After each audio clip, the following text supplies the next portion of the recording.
ஆரம்பிச்சிருக்கு இந்த கதை. இந்த பாதைங்கிற கதையில் வந்து நீங்கள் பண்ண எல்லாமே நல்லா சிறப்பாக இருக்குது. இப்போ நீங்கள் இந்த பண்ணுற இந்த படங்கள் வந்து நல்லா சிறப்பாக இருக்குது.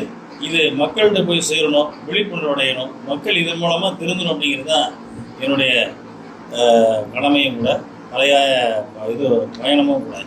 பரவாயில்ல, வாழ்த்துக்கள்.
டேய் தம்பி, இங்க பாருடா.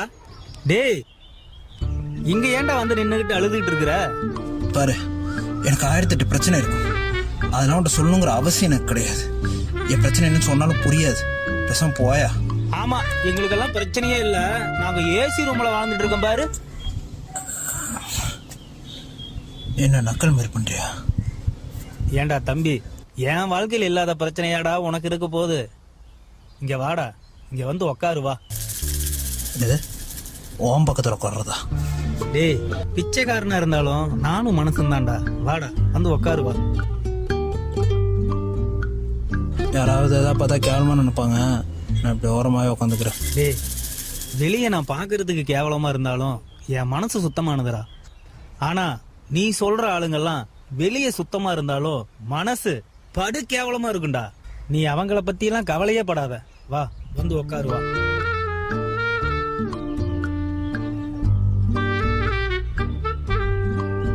வாடா, வந்து உக்காருவா.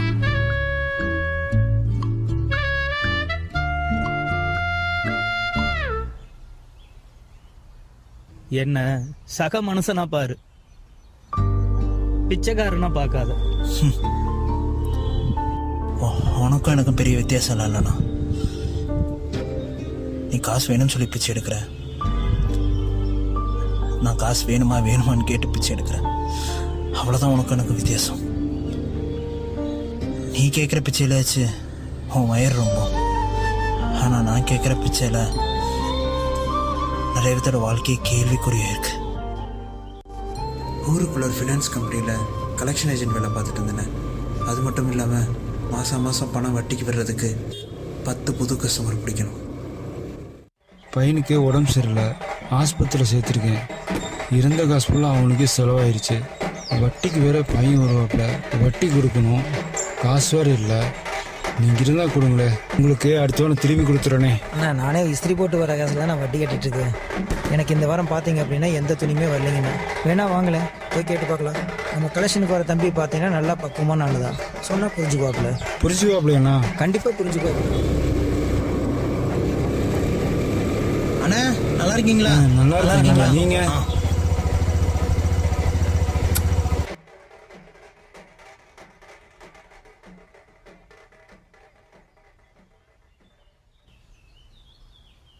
அண்ணா நம்மளுது கண்ணு இல்லைப்பா, இவர் பையனுக்கு உடம்பு சரியில்லை, ஹாஸ்பிட்டலில் சேர்த்திருக்காங்க. இருந்த பணமெல்லாம் செலவாயிடுச்சு. ஏதோ ஒரு வாரம் அவகாசம் கொடுத்தீங்கன்னா இவர் கட்டிடுவாப்புல. ஆமாங்கண்ணு, கொஞ்சம் பார்த்து உதவி பண்ணு கண்ணு, ரொம்ப புண்ணியமாக போகும். ஐயோ அண்ணா இதுலலாம் என்னென்ன இருக்கு? ஒன்றும் பிரச்சனை இல்லை, நான் முதலாளிகிட்ட பேசிக்கிறேன், இருங்க. ஒரு வாரம் தானே சொன்னால் புரிஞ்சுப்பாருண்ணா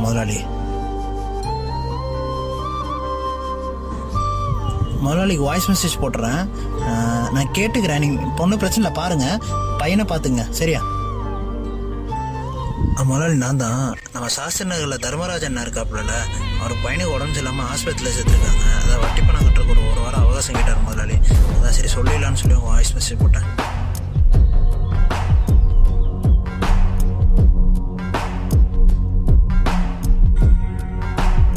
ஹலோ டே, அட்ரஸ் அனுப்புறேன், சாயந்தரத்துக்குள்ள பணம் வரணும்.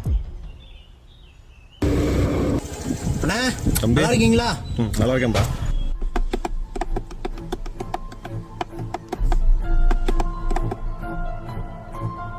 தம்பி, நமக்கு தெரிஞ்சவங்க கொஞ்சம் வட்டிக்கு பணம் கேட்டாங்க. சரிண்ணா. பார்த்து ஏதாவது பண்ண முடியுமா? பார்த்துங்களேன், நம்பர் இருக்குல்ல? இருக்கு தம்பி. கொடுங்க, நான் கொடுத்து பேசிக்கிறேன். தரேன். வரேன் தம்பி. சரிண்ணா, ஓகே. அண்ணா நில்லுங்கண்ணா, கூப்பிட்டே இருக்கேன் போயிட்டே இருக்கீங்க. என்னண்ணா பார்த்தும் பார்க்காத மாதிரி போறீங்க? என்னண்ணா என்னாச்சுண்ணா?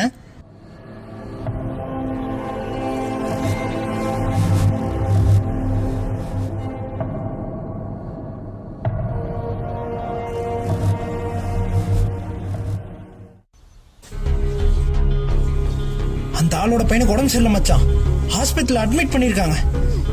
இத்தனை விஷயத்தையும் தெளிவா சொல்லி நான் வாய்ஸ் மெசேஜ் போடுறேன். அப்போ அந்த ஆளை வச்சு அடிச்சிருக்கான். நம்மளால கலெக்ஷன் வேலை பாக்குறோமா இல்ல ரவுடிஷா வேலை பாக்குறோமாடா? சும்மா நிறுத்துறா, அந்த விஷயம் எனக்கு முன்னாடியே தெரியும். அப்ப இத்தனை விஷயத்தையும் தெரிஞ்சு இந்த வேலையில இருக்கலான்றியா? மச்சான் வேலையை விட்டு போயிடலாம். வேலையை விட்டு போறியா? அப்புறம் சோத்துக்கு என்ன பண்ணுவ?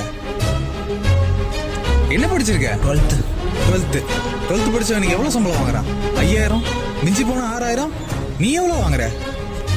30,000 மச்சான். 30,000 வாங்குற, உனக்கு கொடுக்குறான்ல, வயிறு நிறையுது இல்ல? அப்ப காசு கொடுக்குறான்னு சொல்லி இதெல்லாத்தையும் பதில் சும்மா இருக்கு சொல்றியா? சும்மா தான்டா இருக்கணும். இப்ப இருக்க காலத்துல நீதி நேர்மை நியாயம்லாம் பார்த்துட்டு இருந்தா உன்னை விட பைத்தியக்காரன் எவனும் இல்லடா. வேணாம் மச்சான், நீ போற ரூட் ரொம்ப தப்பா இருக்கு. இப்பதான்டா நான் கரெக்டான ரூட்ல போயிட்டு இருக்கேன். நான் கஷ்டப்பட்ட காலத்துல எவன்டா எனக்கு உதவி பண்ணா? இப்ப நான் அப்படி இருக்கிறது தப்பு இல்லைல்ல? கலெக்ஷன் டைம் ஆகுது. ஒரே ஒரு விஷயம் சொல்லட்டா, நாளைக்கு நீயே அந்த ஆள்கிட்ட கடை வாங்கிட்டாலும் நான் கலெக்ஷன் ஏஜென்ட்டா வந்தாலும் உன்னை பாக்குற விதம் ஃப்ரெண்டா இருக்காத மச்சான், நீயே புரிஞ்சுக்கோ. வரேன்.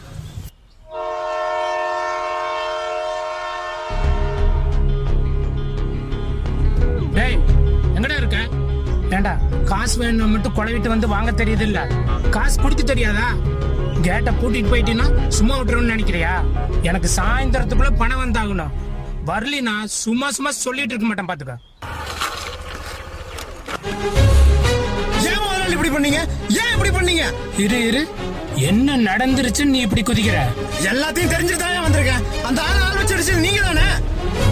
அப்ப எல்லா விஷயத்தையும் தெரிஞ்சுட்டு தான் வந்திருக்கிற. ஆமா, நான் தான் ஆள் வச்சு அடிச்சேன். இப்ப என்னங்கிற? இந்த தொழில காசு தான் பேசும். அந்த ஆளோட குழந்தைக்கு உடம்பு சரியில்லை, ஹாஸ்பிட்டல் அட்மிட் பண்ணிருக்காரு. அதுக்காக தான் உங்ககிட்ட ஒரு வாரம் அவகாசம் கேட்டாரு. கொஞ்சம் கூட மனசாட்சி வேணாம், செய்யற தொழிலுக்கு ஒரு நியாயம் வேணாம். ரவுடி மாதிரி ஆள் வச்சு அடிச்சிருக்கீங்க. உன் கருணை மனிதனத்தை தூக்கி குப்பையில போடு. இந்த தொழில் இப்படித்தான் இருக்கும். காசு இல்லையா, ஆள் வச்சுதான் அடிப்போம். வேலை புடிச்சா பாரு, இல்லையா போயிட்டே இரு. செஞ்ச தப்பு கொஞ்சம் கூட வருத்தப்படல. நீ யாரையான வேலையை விட்டு போக சொல்றதுக்கு? நானே போறேன். ஆனா ஒண்ணு, இந்த செஞ்ச பாவத்துக்கெல்லாம் கண்டிப்பா எனக்கு அனுபவிப்பையா? ஒரு நிமிஷம். வேலை கேட்டு வரும்போது என்ன சொன்ன? நான் சம்பாரிச்சாதான் என் குடும்பத்தை காப்பாற்ற முடியும்னு சொன்ன. இப்ப வேலையை விட்டுட்டு துரை என்ன பண்ண போறீங்க? இப்படி ஒரு பாவப்பட்ட காசுல தான் என் குடும்பத்தை காப்பாற்றணும்னு அவசியம் இல்லை. உன்ன மாதிரி கெட்டவனுக்கே ஆண்டவன் அள்ளி அள்ளி கொடுக்கும்போது என்ன மாதிரி நல்லவனுக்கு கிள்ளி கூட வாய கொடுக்க மாட்டான். இதானே நடந்துச்சு. அந்த ஆளு சொன்னதுல என்னப்பா தப்பு இருக்கு? இன்னைக்கு நல்லது நினைக்கிறவங்க யாருக்குமே நல்லது நடக்கிறதே இல்லை. நானும் ஒருத்தனுக்கு நல்லது நினைச்சேன், அதனாலதான் இங்க பிச்சை எடுத்துட்டு இருக்கேன். என்னென்ன நடந்துச்சு? 2002ல நான் சொந்தமா கைத்தறி பற்ற வச்சு நடத்திட்டு இருந்தேன் தம்பி. அந்த சமயத்துல என்கிட்ட யாராவது உதவின்னு வந்து கேட்டாங்கன்னா இறங்கி போய் அவங்களுக்கு உதவி பண்ணுவேன். ஏன்னா நான் கஷ்டப்பட்ட காலத்துல எனக்கு யாருமே உதவி பண்ணல தம்பி. அந்த சமயத்துலதான் எங்க சித்தப்பா 50,000 ரூபா உதவி கேட்டு வந்தாரு. என்கிட்ட அவ்வளவு பணம் இல்லைங்கிறத சொன்னேன். அதுக்கு அவரு, நான் வெளியே கடன் வாங்கிக்கிறேன், நீ ஜாமீன் கையெழுத்து மட்டும் போட்டீங்கன்னா போதுன்னாரு. நானும் எங்க சித்தப்பா தானே என்னை எதுவும் ஏமாத்த மாட்டாருன்னு நினைச்சேன். அவரு காட்டின இடத்துல எல்லாம் கையெழுத்து போட்டு கொடுத்தேன் தம்பி. ஏன்னா எனக்கு பெருசா படிப்பறிவு எதுவுமே இல்லை தம்பி. ஒரு 2-3 மாசம் அவரு வட்டி கரெக்டா கட்டிட்டு தான் தம்பி இருந்தாரு. அதுக்கப்புறம் அவரு 4வது மாசம் அவர் ஊரை விட்டு ஓடி போயிட்டாரு தம்பி. பணம் கொடுத்தவங்க எல்லாம் என் சட்டையை பிடிக்க ஆரம்பிச்சிட்டாங்க. நானும் என்னால முடிஞ்ச வரைக்கும் வட்டி கட்டினேன். ஆனா என்னால முடியல தம்பி. நான் வீட்டுல இல்லாத சமயமா பார்த்து என் பொண்டாட்டி கிட்ட போய் அசிங்கப்படுத்திருக்காங்க தம்பி. அவ ஒன்னும் புரிஞ்சிக்காதவ, புத்தி இல்லாதவ, தூக்கல தொங்கிட்டா தம்பி, தொங்கிட்டா.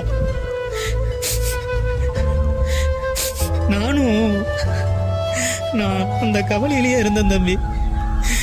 கடன் கொடுத்தவன் என் பட்டறையை ஜப்தி பண்ணிட்டான். எனக்கும் வாழ்றதுக்கு வழி இல்லை. இந்த பிளாட்பாரத்துல உட்காந்து பிச்சை எடுத்துட்டு இருக்கேன் தம்பி, பிச்சை எடுத்துட்டு இருக்கேன். ஏதோ 1 ரூபாய் 2 ரூபாய் சாப்பிட்றதுக்கு.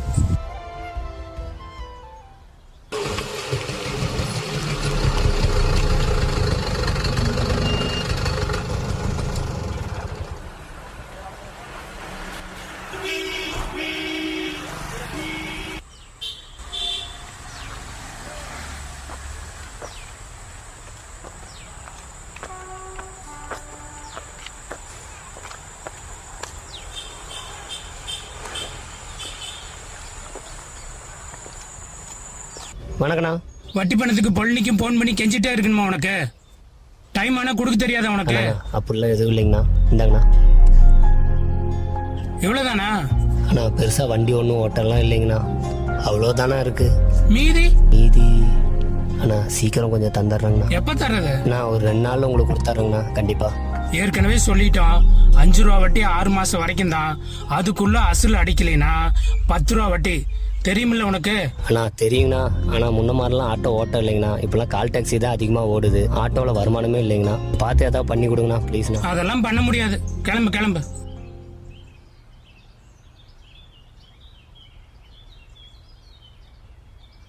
ஏண்டா வந்துட்ட போல இருக்குது. நான் தான் 2 நாளைக்கு முன்னாடியே சொன்னனே நீதி நேர்மையெல்லாம் வேலைக்கு ஆகுதுன்னு சொல்லி. சரி, நாளையிலேருந்து கலெக்ஷன் வந்துருவா.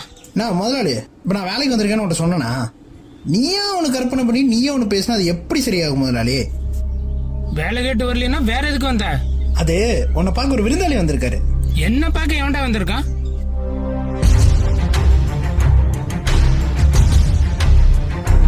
சத்யா? இப்போ உனக்கு என்ன, அந்த ஆளை ஒரு வாட்டியாவது நீ உன் வாழ்க்கையில் நேரில் பார்க்கணும், அவ்வளோதானே? அந்த ஆளை பற்றி ஏதாச்சும் வேற ஏதாச்சும் தெரியுமா தம்பி? எங்கே போனா ஏதாச்சும்? அந்த ஆளோட மூஞ்ச மறக்க கூடாதுன்னு அந்த ஆளோட போட்டோவை பத்திரமா வச்சிருக்கேன் தம்பி, வச்சிருக்கேன். இருக்கு.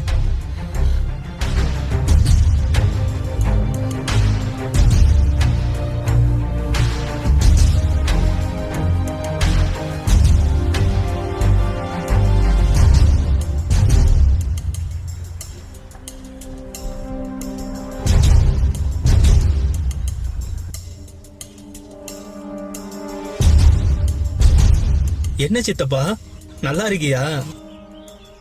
எங்க நான் உன்னை பார்க்காமையே போயிடுவோன்னு நினைச்சுக்கிட்டு இருந்தேன். காலம் பாத்தியா, நம்ம 2 பேர்த்தையும் எப்படி ஒன்னா கொண்டாந்து சேர்த்தி இருக்குதுன்னு. எனக்கெல்லாம் துரோகம் பண்ண உனக்கு எப்படி சித்தப்பா மனசு வந்தது? நானும் உன்னை என் சொந்த அப்பா மாதிரிலாம் நினைச்சுக்கிட்டு இருந்தேன். ஆனா நீ எனக்கு இப்படி ஒரு துரோகத்தை பண்ணணும்னு நான் நினைச்சு கூட பார்க்கல சித்தப்பா.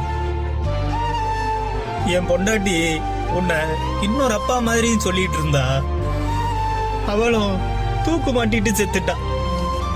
இதுக்கெல்லாம் காரணம் நீதான். இன்னைக்கு எங்களை எல்லாம் இந்த நிலைமைக்கு ஆக்கிட்டு நீ நல்லா இருக்க. நல்லா இரு, நல்லா இரு. சத்யா, ஒரு நிமிஷம். அன்னைக்கு நான் செஞ்சது தப்புதான், இல்லைன்னு சொல்ல. அன்னைக்கு சூழ்நிலை எனக்கு அப்படி இருந்தது. இப்போ நான் நல்ல நிலைமையில இருக்கிறேன். வா, நாம் சேர்ந்திருக்கலாம். என்னையா பிச்சை போடுறியா? நீ வாழ்ற வாழ்க்கையே நான் போட்ட பிச்சையா உனக்கு? செஞ்ச பாவத்துல என்னைய கூட்டு சேர சொல்றான் படுபாவி.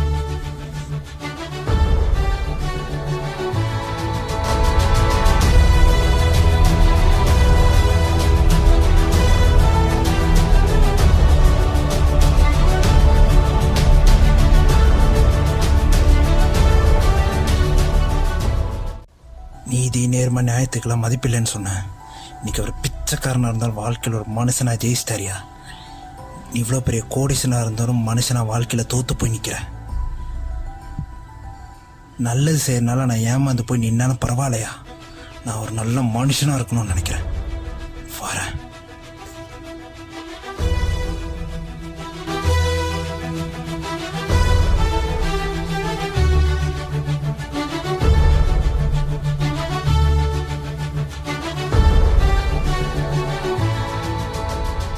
பொதுமக்கள்கிட்ட அதிகமாக நடமாடக்கூடிய இந்த கந்து வட்டி, அதிகமாக வட்டி வாங்குறது, மீட்டர் வட்டி, அதே மாதிரி ஸ்பீடு வட்டி அப்படின்லாம் இன்றைக்கி நிறைய மக்கள்கிட்ட புழக்கங்கள் அதிகமாக போயிட்டுருக்கு.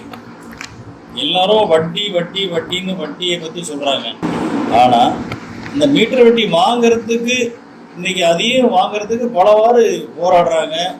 அதுக்காக போராடி அந்த வட்டி வாங்கி அதை செலவு பண்ணு நினைக்கிறாங்க. அந்த வட்டி வாங்கிறதுக்கு முன்னாடி, அந்த வட்டி கடைக்கு போகிறதுக்கு முன்னாடி, இது அதிகமான வட்டி, இது மீட்டர் வட்டி, இது ஸ்பீடு வட்டி, இது அதை விட அதிகமான வட்டின்னு சொல்லி அதை யோசிக்கிறதே கிடையாது. அவங்க தேவைகளுக்கு அவங்க தேவை, அந்த தேவைக்கு உடனே போய் கேட்கணும், அதை வாங்கணும், பணத்தை வாங்கி அவங்க இஷ்டத்துக்கு செலவு பண்ணணும்னு நினைக்கிறாங்க. அப்போது அந்த பணம் வாங்குற வரைக்கும் அது ஸ்பீடு வட்டியா மீட்டர் வட்டியா அப்படிங்கிறது யாருக்குமே தெரியறது கிடையாது. சரி, வட்டியை வாங்கிட்டோம், வட்டி வாங்கிட்டது பிறகு அவன் சொன்ன மாதிரி அவன் சொன்ன பீரியடில் கொடுத்துட்டா பிரச்சனை கிடையாது. அங்கே அப்போ தான் கஷ்டம் என்னென்னு தெரியுது. நமக்கு ஒரு ஒரு மனிதனுக்கு தனக்குரிய அந்த தகுதிக்கு மீறி போய் அந்த வட்டி வாங்கும்போது தான் அந்த கஷ்டம் வருது. ஏன் தன்னுடைய தகுதிக்கு தகுந்த மாதிரி வட்டி வாங்கிக்கலாம். ஒரு 5000 சம்பளம் வாங்குறவன் மாதம் 5000 சம்பளம் வாங்குறேன்னா அவனுக்கு ஒரு 1000 ரூபா கடன் தான் கட்டிக்கலாம், ஒன்றும் பிரச்சனை இல்லை. 50,000 சம்பளம் வாங்கணும், ஒரு 10,000 20,000 கடன் தான் கட்டிக்கலாம். இவன் 50,000 வாங்குறவன் 5 லட்ச ரூபா கடன் வாங்கும்போது தான் பிரச்சனை வருது. அப்போ அங்கே தான் அந்த வட்டி அதிகமாக வாங்குறேன்னு சொல்கிறான். அப்போ அந்த வட்டி வாங்குறதுக்கு முன்னாடி அதை நம்ம யோசனை பண்ணணும். அதில் மொத்தத்திலே பார்த்தீங்கன்னா இன்றைக்கி ஆன்லைனில் ரம்மி ஆடுறது, ஆன்லைனில் கேம் ஆடுறது, அதே மாதிரி ஆன்லைனில் விளையாடி ஏதோ நிறைய கேம்லாம் ஆடி பணம் தோத்துடுறான். தோத்துட்டு அவன் என்ன பண்ணுறான், வட்டிக்கு வாங்குறான். வட்டிக்கு வாங்கும்போது அவன் சொல்கிற எல்லா இடத்துலையும் நீட்டுற இடத்துல கையெழுத்து போடுறான். கையெழுத்து போட்டு வட்டியை வாங்கிக்கிறான். அப்போ அதை கட்டும்போது அவனுக்குள்ள பிரச்சனை வருது. அந்த மாதிரி பிரச்சனை வரும்போது தான் அவன் அடிக்கிறான், ஆளை வச்சு அடிக்கிறான், உதைக்கிறான் அப்படிங்கிற மாதிரி நாம் இன்னைக்கு பார்க்குறோம். நிறைய இடத்துல ஆளை அடிச்சே பிடிச்சிடறான். அந்த மாதிரிலாம் காரணம் ஆகிறதுக்கு நம்மளும் தான் அதுக்கு முதல்ல காரணம். தனக்குள்ளே இருக்கிற இதை உணராம வேற எங்கேயாவது நம்ம போய் அடுத்தவன் மேலே திரிக்கணும், அடுத்தவன் மேலே பாரத்தை போடணுங்கிறதுக்காக நம்ம சொல்கிறது தான் இந்த நீங்கள் ஆரம்பிச்சிருக்க இந்த கதை. இந்த பாதைங்கிற கதையில் நீங்கள் பண்ண எல்லாமே நல்லா சிறப்பாக இருக்குது. இப்போ நீங்கள் இந்த பண்ணுற இந்த படங்கள் நல்லா சிறப்பாக இருக்குது. இது மக்கள்கிட்ட போய் சேரணும், விழிப்புணர்வு அடையணும், மக்கள் இதன் மூலமாக திருந்தணும் அப்படிங்கிறது தான் என்னுடைய கடமையும் கூட, தலையாய இது பயணமும் கூட. பரவாயில்ல, வாழ்த்துக்கள்.